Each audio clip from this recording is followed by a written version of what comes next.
Hello and welcome to another episode of Sexual Confidence on Tap with Shannon Ethridge and friends. Back with my old friend, Reverend Dr. Angie McCarty. As we dive back into this conversation of messy sex, you'll notice that we have multiple parts of this conversation because that just indicates how messy sex really is. Today, we're going to talk about how messy it is talking about sex with the youngest generations when we talk to young children. So Angie, welcome back to the conversation. Before we dive in, can I tease you and taunt you a little bit? Oh, tease me away, baby. I thought since we're going to be talking about babies, I would show you two of our little babies out of a litter of 7 that Peaches has. Oh, that is the highest level of cuteness that exists in the world. I'm telling you, Cavapoos have me wrapped so tight around their little paw. It is absolutely crazy. So this is, we've been calling him Spotty McSpotterson. I want to call him Ruffalo because, Charlie looks just like Mark Ruffalo. Not that Charlie had anything to do with his, biology, but I just think it's a cute name. This one is Ruby. She fell way behind and we had to bottle feed her every 2 hours for a couple of weeks. So we definitely bonded with her, you can imagine. Right. Why people in their 50s should not have babies because, good God, it takes a lot of work.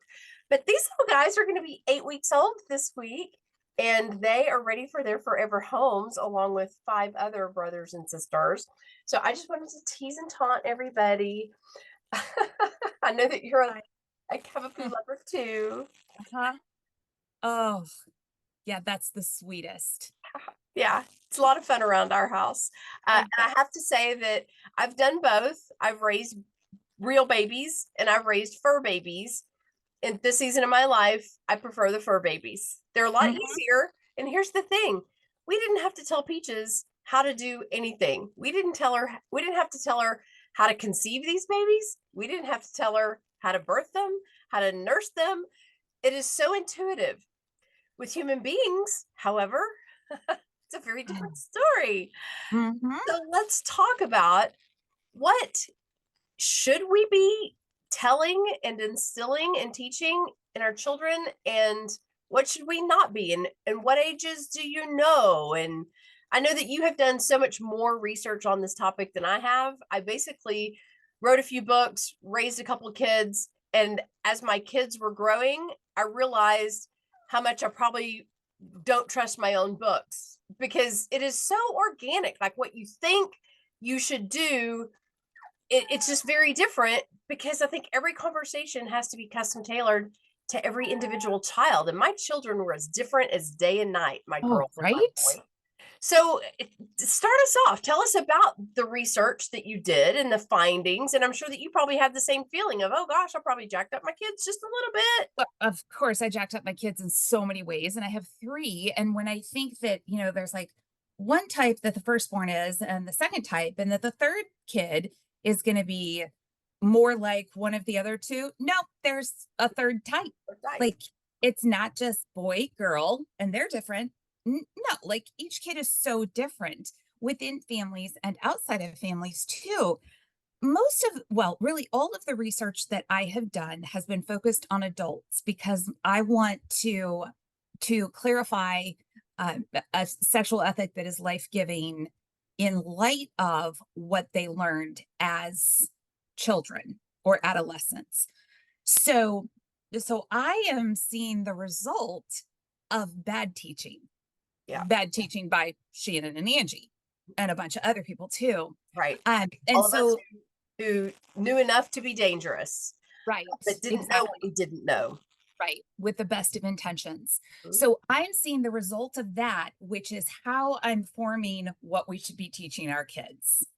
So this isn't as research based as I hope it will be when I talk about this in the future. Okay.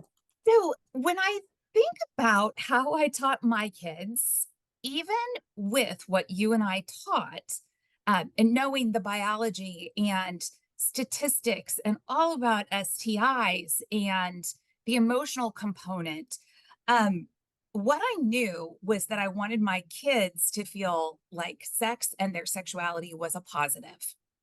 That that there was nothing wrong with them, that there was nothing wrong with having sexual thoughts, with masturbating, with with even for me, and I know that others will disagree.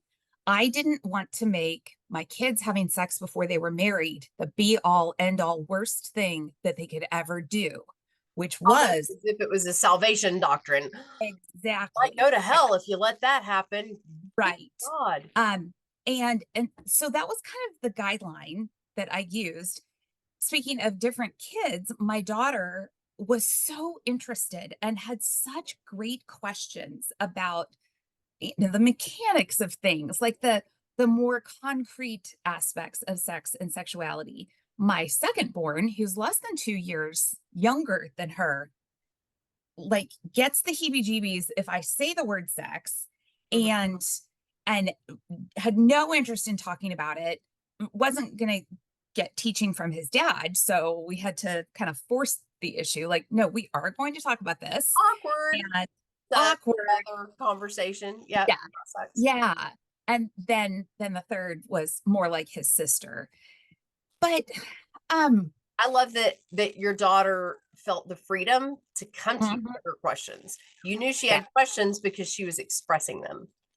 And the very best compliment I have ever received as a mom is that she tells her friends if they need to talk about this stuff that they can come to me. Oh, that's I great. mean, that and so that's the kind of openness that I hope to have with my kids, and I think I do. I think I started the conversation too late with them. Okay. At some point, I decided they were ready for the talk, which was the mechanics and the risks From and right where babies come from. And I wish that I had instilled in them earlier a sense of goodness in their body, a sense of goodness in their sexuality. I do remember when both of my boys found their penises. Um, that was a big day for it them, and I happens think very early, that's doesn't it? okay. It's very early, right? And I remember being very conscious of not saying, "Oh, that's dirty. We don't touch that." Right. Like that's a forbidden part of our body. So just matter of fact, yeah, that is that's your that's your part that makes you a boy. And you know, with my daughter, this is the part that makes you a girl. Now, for those of you who are non-binary or non-cisgender, I want to be very open and say that that wasn't a consideration when my kids were young, at least not in my context, and I would speak differently about that now, to be more inclusive of that um, variant, that spectrum. Sure. Yeah. Yeah, Thanks for mentioning that. yeah. Um, But here's what I didn't teach them when they were young. I came across a website that talked about sexuality and teaching sexuality for people of all abilities, which, shame on me, was something I had never thought about. I, I don't know. How does someone in a wheelchair, how does a paraplegic still maintain their sense of sexuality? And so I look forward to just learning more about that. Yeah. Um, Have you ever seen the movie The Sessions with Helen Hunt? yes, Favorite yes, movie ever. such a good movie. Yes. Like anybody who hears us talking about this movie, put that on your to watch list. Uh-huh.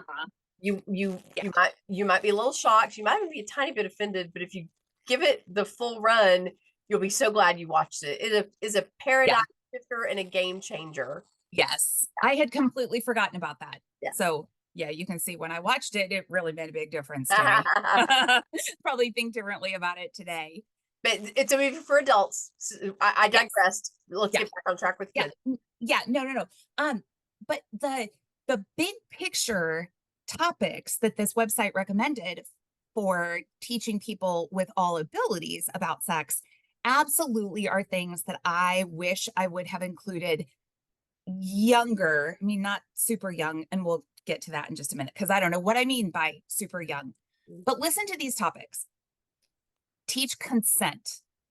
Now, we did talk to our kids about that, not primarily within the context of sexuality, but more because I have an uncle who's a pedophile.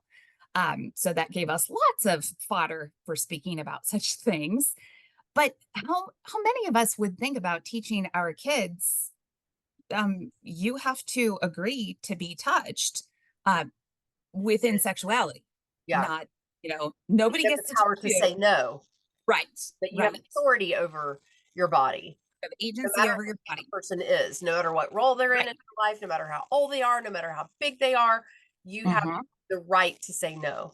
And no matter how old you are, Right. like, yeah. I mean, it's one thing to say that to a 6-year-old, but then to remind your 18-year-old as she goes off to college or he goes off to college, nobody gets to touch you without your consent. Right. That's so much more a message of today's teaching, though, with our teenagers than it was when we were kids. Did you ever learn about consent? Right. I don't think that that was a No. concept that I even heard of until I was in my 30s. Right. So, yeah, Yeah. I'm glad that there is more focus on that. I remember walking Yeah. onto Charlie's campus, um, in the hallway where, lots of college kids are walking.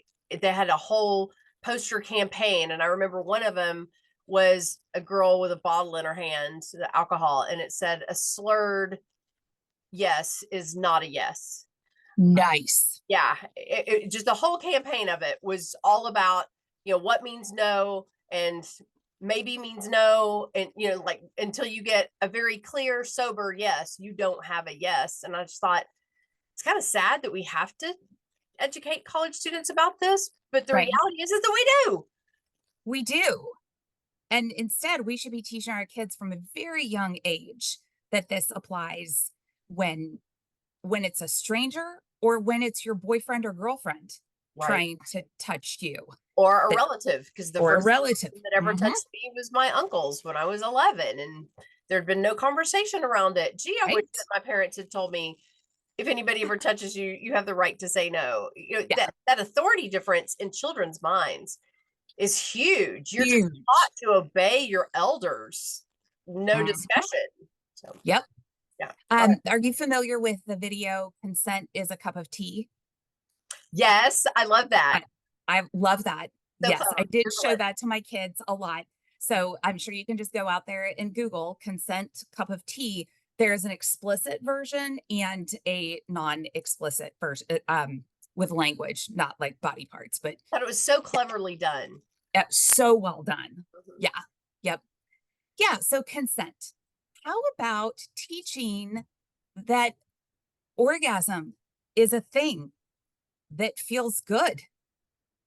At Just, what age do you tell them about orgasm? oh, I have no idea because every kid is different. We said we Um, were going to have more questions and answers in this yeah, conversation. I would say definitely at puberty, as puberty Right. starts. That's what I was thinking, is that, Mhm. when I started having these conversations with my kids, I didn't start with orgasm being a part of the conversation. That probably Yeah. wasn't a part of the conversation until, mid childhood rather than Mhm. yeah. Yeah. I could also see teaching boys and girls about that at a different time because boys are going to experience that before girls, most likely. And maybe that's an overgeneralization. Certainly, teaching boys that orgasms may happen during the nighttime when they have no control over it, and that that's not a bad thing, that Right. that's normal and developmental. I'm thinking that somewhere between the ages of 8 and 11 is probably Yeah. fun to have that conversation before it becomes a routine part of their life and world. If you wait until they're teenagers to bring up the word orgasm, they're going to laugh at you. You may as well Yeah. ask them questions at that point. Yes. Yes. Yeah. In all of these things, I think we want to make sure that we are the first ones teaching Yes. kids. So Yes. what kind of media they're consuming, if they're online, my goodness, if they're online, they might hear about orgasms when they're 7. Who knows? But depending on what they have available to them, who their friends are, teaching them earlier may even be appropriate. Right. Well, and especially when they are not the oldest child in the house, too. Oh, If you right. let the oldest child do the sex education for the younger children, you have lost all authority in the younger Yep. children's minds. Yep. So I distinctly remember having conversations with Erin being 3 years older, Erin being a girl name. It's Erin, not Aaron. But I distinctly remember saying, this is a special conversation that I'm only having with you. I'll have it with Matthew in a few years. I would rather Matthew hear this from me, not from you. So Yeah. can we talk and it just be a special conversation between us.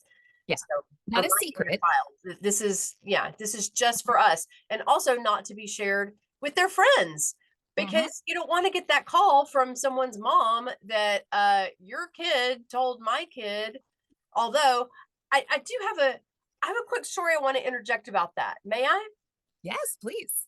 So when Aaron was about to start kindergarten, I heard Dr. James Dobson on the radio saying something that I agreed with wholeheartedly, that before you send your kids to public school, they need to know the truth about where babies come from, because they're going to hear all kinds of cockamamie stories, and you don't want them to feel humiliated when they have no idea, what's being talked about. I have a friend who, her mother just insisted it's a stork. You swallow a watermelon seed, it just all these, and she felt so stupid in the 6th grade when she realized that her mother had never told her the truth. And Yes. friends were having to be the ones to tell her the truth. So I sat Erin down, and this is like the week before she started kindergarten, and I told her that when mommies and daddies spend special time alone together, sometimes they like to have their clothes off and be really, really close, probably laying in their bed, and that his body part, his private part, his penis, we used medical terms, his Mhm. penis might go inside her vagina, and that's called sex, and that's how babies are made. And she handled the conversation really, really well. No big questions, no, epiphany or aha. It was just like, okay. It's just like teaching her to tie her shoes. It was like, okay, And well, I think that kids, so much of what our kids pick up isn't about the words we say, but how we say it. So if we are talking about the penis going into the vagina with shame or giggling or whatever, kids read our emotions. So right. it's not surprising at all to me that Aaron would have gone, oh, okay. Yeah. So then the very next year in the 1st grade, two incidents happened. One was one day I pick Erin up from the playground after school, and her face is just white as a ghost, and she was really quiet. And I said, "Did something happen at school today?" And she said, "Mommy, on the playground, Jack pulled down his pants and was trying to show everybody his penis." And so I said, "Well, what happened when Jack was trying to do that?" And she said, "Well, everybody crowded around him so they could see." But she said, "I didn't. I went and told the teacher because you told me that that was inappropriate to do that in public." And it was like, well, good for you. Yeah, glad she wasn't traumatized by the sight of, I think it was, he was trying to put a piece of grass inside his penis, was the story. But anyway, later that same year, I took Aaron to Bible study fellowship. That particular night, it was the book of Genesis that year. That particular night, they were talking about the story of Lot and his daughters. And I thought, how do they explain that to a group of Ah, 1st graders? And so the way that they explained it was that it's inappropriate for family members to be together in an intimate way, basically, not using the exact words, but you get the gist. So when I asked Erin, so what did you think about tonight's lesson? And she said, "Mommy, I need to tell you something." She said, "On the playground, one of my friends, that we were family friends with them, she said, one of my friends told me that whenever her older cousin comes over to hang out at their house, that he will pull her into the closet and make her put his mouth on, or her mouth on, his penis." And she said, "That's not right, is it, Mommy?" And I said, "Baby girl, I'm so glad we're having this conversation. Thank you for mhm. telling me. You're not in trouble. I don't think that your friend would be in trouble either, but I think that your friend's mom needs to know." And I said, "I don't feel comfortable going straight to her mom. Would you be okay if I talked to Molly about this situation?" And so she said yes. So we invited Molly over for a typical play date. And I just said to her, I have a puppy crawling at me as I'm saying this. Um, I said to her, "Molly, just so you know, I'm a youth pastor, and one of the jobs that I have, and one of the things that I really enjoy, is talking to kids about what's going on at their houses." And I said, "I understand that your cousin is doing some things to you that makes you uncomfortable." And I said, "Have you ever told your mom?" And she said, "Oh no, Mrs. Ethridge, I could never tell my mom." But then she said, "But you could." Translation, I need somebody to tell her because she didn't have the vocabulary. And so we invited the mom over and I filled her in and she was just like, I had a feeling something was going on. And it wasn't just like an 8-year-old and a 6-year-old. This was a situation where he was like 13, 14.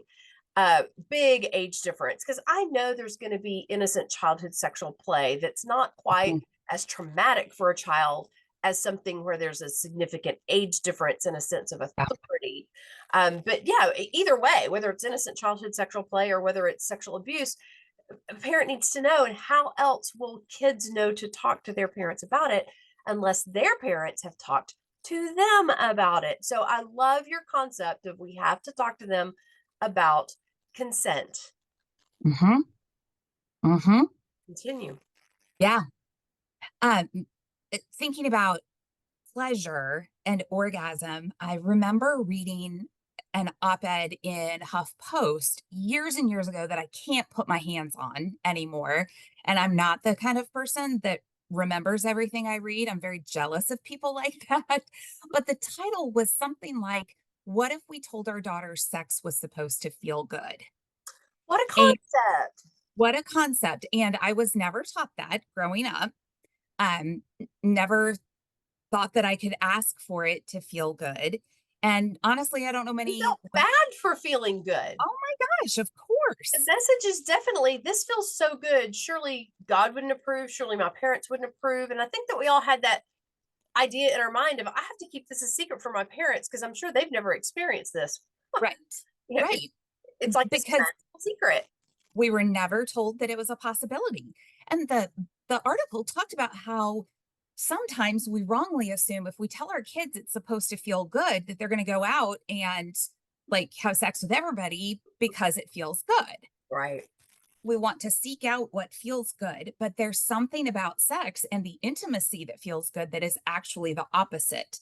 So girls who are taught it is meant to feel good, that this is about your pleasure, actually have fewer sexual partners than There you go. girls who didn't know. Right. It's not that we don't want you to go out and have a bunch of sex because it's dirty, horrible, nasty, bad, traumatic. It's that sex is so good. We want you to experience it only in very special contexts where there's Mhm. not going to be trauma or shame or negative emotion attached to it afterward. Yep. Yeah. So the next thing that this article talks about is just the reminder that what feels good to me may not feel good to everybody. So teaching the variety among humans, teaching our kids that each person is different and has different preferences and different ways that make them feel good. That The article doesn't talk about it, but what I would also say we need to include with our kids, and again, this might be post puberty or during puberty, are things that we would consider um, sexually abusive, right? That there are some things that just aren't quite right. I Mhm. was teaching teaching last night about marriage and about some of the Levitical laws.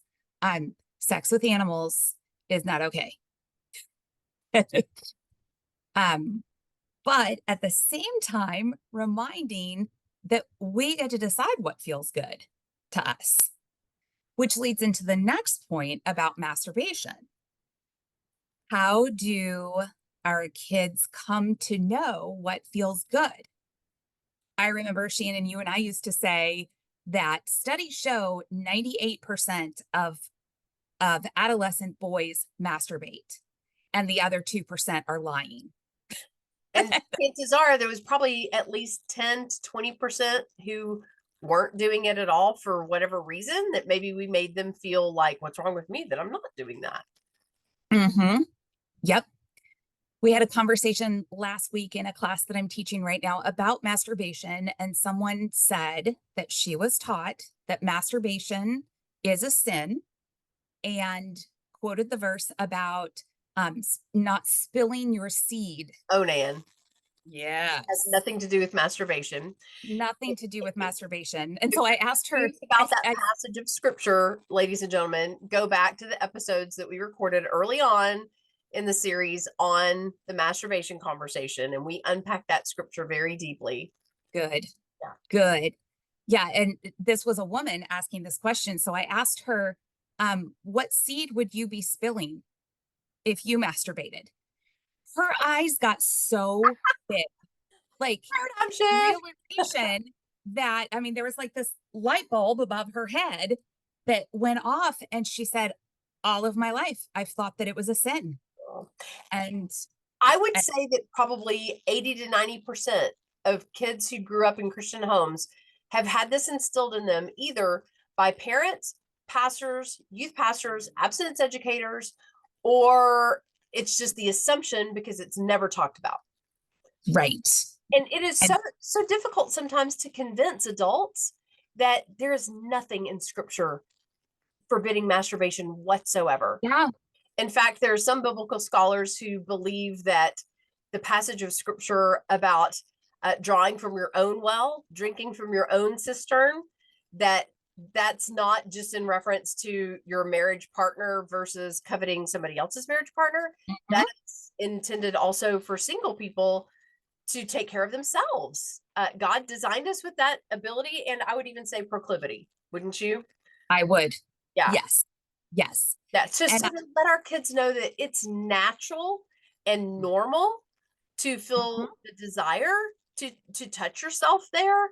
And it's something that if you enjoy it, that's fine. mhm, I would say that the kind of the guardrails there is that that's something that we do in private. I think that I mentioned mhm, before being in a play group, and a mom said that she just tells her son if he's doing it in the living room that that's not something that we do in public places. That's something that we only do in private places. And in mhm. hindsight, I thought that was a really healthy message to instill, is that that's just a Yeah. private thing. But I really do like, again, what James Dobson said. Not that I'm a proponent of all of the focus on the family concepts by any stretch of the Yeah. imagination, but I do like his quote that I hope you don't feel the need for masturbation, but if you do, Mhm. I hope you don't struggle with any sort of guilt over it. Yeah. Although, even as I Yeah. say that, I kind of question, well, why would you say to your kid, I hope that you don't feel the need? Because I kind of think that the need for sexual experience, pleasure, gratification is just so part and parcel with our humanity. Why would we wouldn't say to Mhm. somebody, well, I hope you wouldn't feel the need for food. I hope you wouldn't feel the need for water. I Mhm. hope you wouldn't feel the need for sleep. Of course we're going to feel the need for sexual touch or release, and to teach our kids that that is perfectly healthy and normal. You don't need to apologize for it. Just Mhm. private. I think that's about the best that we can do. And and if the alternative is having that sexual need met with another person over yourself and Right. self-gratification, I know which I think is the healthier option. Sure. Uh, I had because then you frequently get into using someone for an end, Right. I the had means frequently to an end. reminded my daughter in particular, you don't need a hairy-legged boy.